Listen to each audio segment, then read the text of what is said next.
So, what got you to a point where you was like, damn, I'm sitting on a gold mine. Like, let me take this poetry. Let me try to make some money off of it. Let me monetize it. How? What was your first steps in that? Um, this young lady I know named Kay.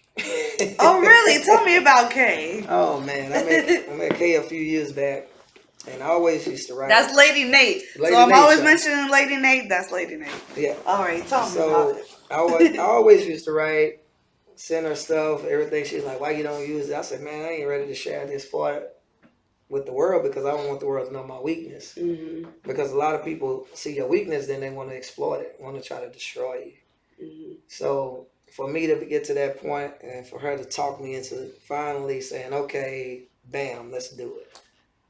It was tough. That was one of the toughest decisions I had to make because I had to go around and around in a circle. I'm saying, okay, how transparent am I going to be? Because people gonna want more transparency. Oh The more yeah. you get involved, the more they get to know you Mm-hmm. and start looking at your work. That's why I consider myself not just like a basic poet that just writes about love. I write about everything. Okay. So it's not too much that I don't write about. Where can we find it at? Slim underscore truth on IG. Okay. Definitely. Follow me on there. I have nothing but poetry on Okay. there. It got so many different angles, but take a look.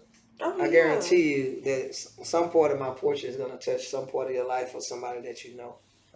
And everything is from passionate from the heart. I don't proofwrite anything when I'm posting on IG. Everything coming straight off the dome. It's just like it just flows. Mm-hmm. And that's why I say that relationship that I have with God, it makes it flow even better off the top of my brain because I'm speaking my truth and I'm not trying to speak about something that I don't know.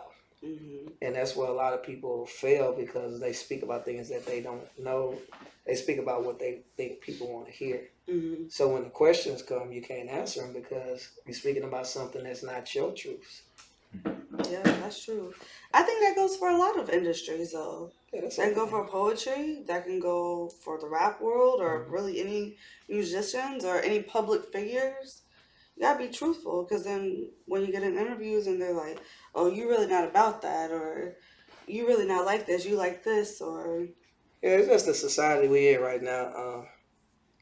We really need to wake up because mm-hmm. we're challenging people about some words, but some of these words just because somebody speak about them Mm-hmm. doesn't mean that that's what they're doing. It might be them telling a story that they have seen in their life or a story that they're trying to get you not to walk into. Mm-hmm. So whether it's rap, R&B, poetry, sometimes we need to stop taking these words and trying to make them a part of our lives and see if that's a part that they can be fixed in our life and something that we can avoid because everything gives a message. Mm-hmm. So you either can take the positive side of it or the negative. What kind of message do you want to give to your Oh, fans? always positive. Okay. Always positive. What if they're going through negative times? Negative times, then I write poetry for that. That'll make you wake up and see that you Oh, that's can what you said. What survive. is being woke? What's Woke. your definition of My it? definition of being woke is having a solid understanding of the words that you're trying to interpret. Mm-hmm. So if you can't interpret the words that you're listening to, then you're not woke. You're gonna go with what somebody else tell you or Mm-hmm. how you feel like you should go. Like be able to think for yourself. Yeah, you got to because just because I read something or I hear something doesn't mean that you're gonna get the same message. Mm-hmm. That's why you have a conversation amongst collective minds.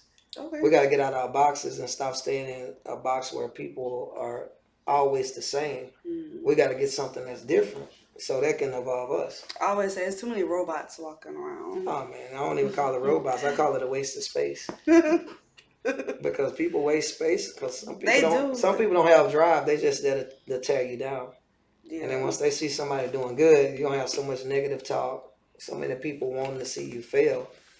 But if you focus on what you're going through and where you're trying to go to, Mm-hmm. then you don't have time to even look and see what they're doing on the sidelines. Yeah. Sometimes you leave your hand out there because at some point they're gonna grab it as you're going up. Yeah. Even if you don't want them to grab it, they following you. Mm-hmm. They know everything that you're doing. So even those people right there are your motivation because you know at some point they're gonna surface somewhere Mm-hmm. and you're gonna have to face it. My haters are my biggest motivation. Yeah, what? The haters. I don't even have haters.